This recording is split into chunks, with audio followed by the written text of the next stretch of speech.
青空の下チャリで行こう。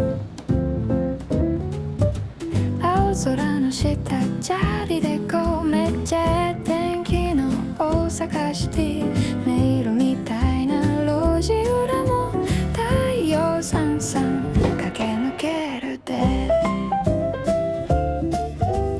ポカポカ陽気の木津川駅や時が止まった秘密のパワースポット、つもりの商店街チャリチャリ進めばおばちゃんの笑い声響いとるわ。すれ違いざまにアメちゃん一個もろたで。青空の下チャリで行こう。めっちゃええ天気の大阪シティ、迷路みたいな路地裏も太陽さんさん駆け抜けるで。果てしなく続く鶴見橋、青屋のおっちゃん今日も絶好調やん。西成のディープな路地裏探検、日向ぼっこしてる野良猫と目を歌わ。平和な昼下がりほんま最高やね。青空の下チャリで行こう。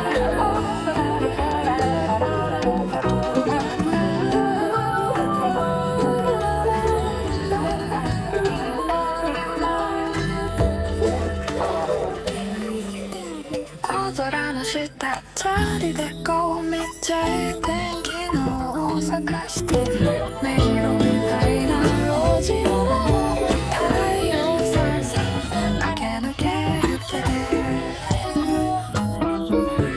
キラキラ光る後ろの何は、次はどこまで走ろうかな。ほら行ってきます。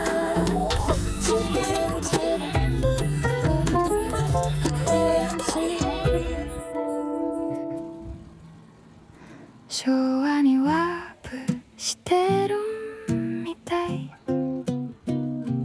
チャリで探検大阪シティ、レトロな景色を追いかけてペダル回してどこまでも。チャリで探検大阪シティ、レトロな景色を追いかけてペダル回してどこまでも。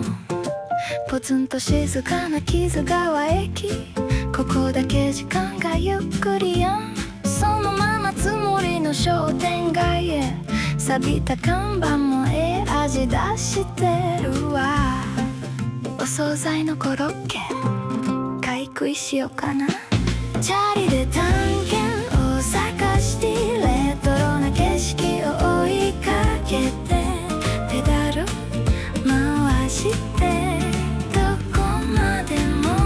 チャリで探検大阪シティ、レトロな景色を追いかけてペダル回してどこまでも。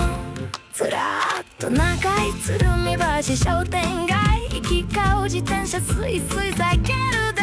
萩の茶屋からディープな西成へ、迷路みたいな細い路地裏、おっちゃんの将棋ちょっと覗いてこう。昭和にワープしてるみたい。